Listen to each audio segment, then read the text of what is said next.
नमस्कार दोस्तों, जय श्री राम, जय विष्णु, जय महाकाल। आप सब लोगों ने कहानी तो बहुत सुनी होगी कि देव और असुरों के बीच बहुत सारे संग्राम हुए, युद्ध हुए, और उन सब युद्ध और संग्रामों में एक बड़ा युद्ध हुआ था जो पृथ्वी के तारणहार का एक बहुत बड़ा युद्ध है, जिसमें समुद्र मंथन किया गया था। यह समुद्र मंथन, इसमें विष्णु भगवान ने कश्यप अवतार लिया था और शेष नाग के माध्यम से एक तरफ असुर और एक तरफ देवता लगकर उन्होंने पूरी पृथ्वी को मत दिया। समुद्र के अंदर झाग बने, उन झाग से जो समुद्र के अंदर निहित संपत्ति थी, धन था, वो प्रकट हुआ। प्रकट होने की इस प्रक्रिया के अंदर माँ लक्ष्मी प्रकट हुई, लेकिन माँ लक्ष्मी के पहले माँ लक्ष्मी की बड़ी बहन, जिनका नाम ज्येष्ठा था, वो भी प्रकट हुई। जब माँ ज्येष्ठा प्रकट हुई तो उन्होंने विष्णु जी से शादी करने का प्रस्ताव रखा।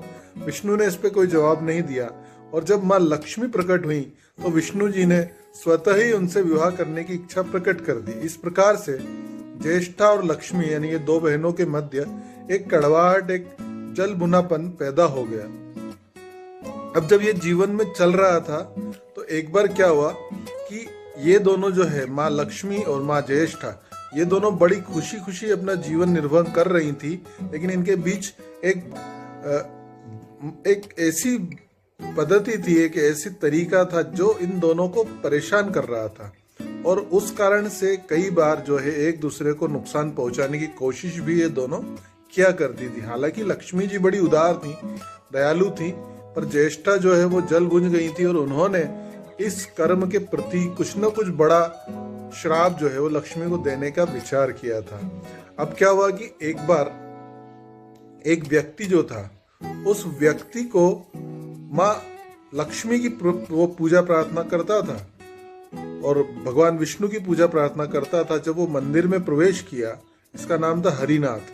हरिनाथ ने जब हरि के नाथ ने जब मंदिर में प्रवेश किया तो उसने विष्णु जी से प्रार्थना की, और वो जब बाहर निकलने लगा तो पंडित जी से पहले मशविरा कर चुकी माता ज्येष्ठा और माता लक्ष्मी, वो दोनों मंदिर के द्वार पे बैठी थी। द्वार पे बैठ के वो अच्छे से अपनी बातचीत कर रही थी, और दोनों भिक्षा वृत्ति की कामना से वहां बैठी हुई थी, क्योंकि जब हरिनाथ वहां से निकलेगा तो निश्चित रूप से कुछ भिक्षा वो देगा, बदले वो उसे कुछ देंगी। और इस तरह से ज्येष्ठा माता सोचती थी मैं इसे दंड दूंगी, लक्ष्मी माता सोचती थी मैं इसे कुछ पुरस्कार दूंगी, और दोनों ने अपना अपना जो भी सोच रखा था किया। लेकिन हुआ क्या कि जैसे ही वो निकला तो पहले माँ लक्ष्मी की तरफ बढ़ गया। माँ लक्ष्मी की तरफ जब बढ़ा तो माँ ने एक बड़ा सा बांस उसे दे दिया। इस बांस के अंदर बहुत सारे सोने की मुद्राएं थी, स्वर्ण सिक्के छुपे हुए थे। तो इसने वो ले लिया, और ये फिर माँ ज्येष्ठा को देखे बिना ही वहां से चला गया।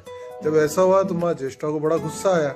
फिर उनने कहा कि ठीक है, मैं देखती हूँ ये कैसे तुम्हारे इस सोने के सिक्कों को उपयोग करेगा, मैं इसे नहीं करने दूंगी।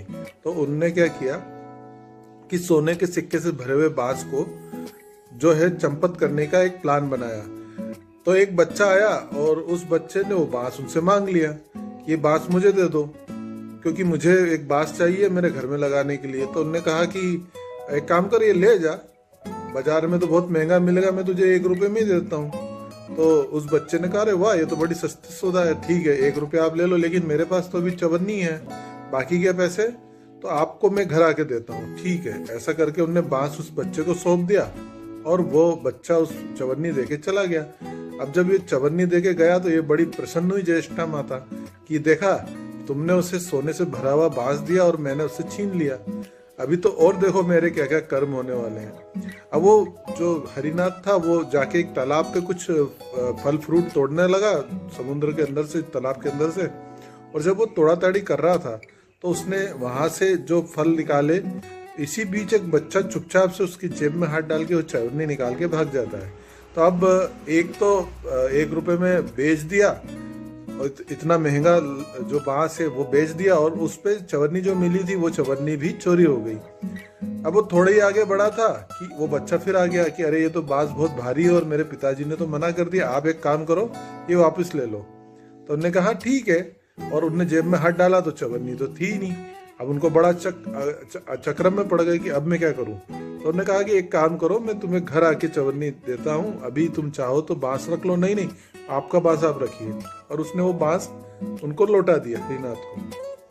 वो जब थोड़ा आगे बढ़े तो फिर क्या हुआ कि जो जिस बच्चे ने वो पैसे चुराए थे उस बच्चे का पिता थोड़ी देर में वहां आ गया और उन्होंने कहा कि देखो देखो, मेरा बच्चा आपकी जेब से चवन्नी निकाल के भागा था, मैंने उससे छीन ली और उसकी पिटाई की तो उसने बताया आपकी जेब से निकाली है, ये लीजिए आपकी चवन्नी। और बड़ा खुश हुआ, उन्होंने उस बच्चे को बुलाया और कहा कि लो बेटा, ये तुम्हारी चवन्नी और ये बांस अब चाहो तो मुझे दे दो। तो बच्चे ने बांस उसे दे दिया। अब वो लेके जाने लगा। अब ज्येष्ठा जो है बड़ी माता लक्ष्मी जी की बड़ी बहन, उन्हें बड़ा गुस्सा आया। उन्होंने कहा देखो मैं इसका अब क्या हाल करती हूँ। और वो सांप का रूप धर के और उसके पीछे पड़ गई। जैसे ही हरिनाथ ने सांप को देखा तो वो भागा, वो आगे आगे भाग रहा था, पीछे जो है ज्येष्ठा माता सांप के रूप में पीछे पीछे भाग रही थी। और एक जगह जाके वो फंस गया और उसने देखा कि सांप बिल्कुल सामने आके खड़ा है। उसने जोर से घुमा के उस बांस को उस सर्प के ऊपर दे मारा। अब वो सर्प जो है वो उस सर्प को देखते, लेकिन उससे पहले बांस फट गया और बांस से बहुत सारी सोने की मुद्राएं गिर गई। बड़ा खुश हुआ, उसने धन्यवाद दिया माँ लक्ष्मी को कि निश्चित रूप से आप ही आई थी, आप ही ने इतना सारा धन संपत्ति मुझे दी है। और उस पैसे को लेकर के वो उठाने लगा, लेकिन उसने देखा वो सांप कहाँ है। तो उसने देखा वो सांप तो अपनी टूटी कमर के साथ झाड़ियों के अंदर भाग रहा है। तो उसने कहा कि अरे तू बड़ा दरिद्र है। तो अब ज्येष्ठा माता जो थी, अब उनका एक नया नाम पड़ गया, दरिद्र यानी गरीब। तो वो जो लक्ष्मी की बहन है वो दरिद्र हो गई और जो लक्ष्मी है वो विष्णु की पत्नी के रूप में अवतरित हो गई। और इस प्रकार से माता ज्येष्ठा जो है दरिद्र माता बन गई और लक्ष्मी माता के रूप में हम सब के बीच विद्यमान है। ऐसी ही हमारी समुद्र मंथन की कहानी लेके मैं आपके साथ आया हूँ। निश्चित रूप से इस चैनल को सब्सक्राइब कर दिया होगा, नहीं किया तो जल्दी से कीजिए, बेल आइकन दबा दीजिए और कम से कम 10-15 वीडियो को लाइक भी कर दीजिए, ताकि आपके सपोर्ट से हम इसी तरह के वीडियो और कहानियां बनाते रहें। जय हिंद,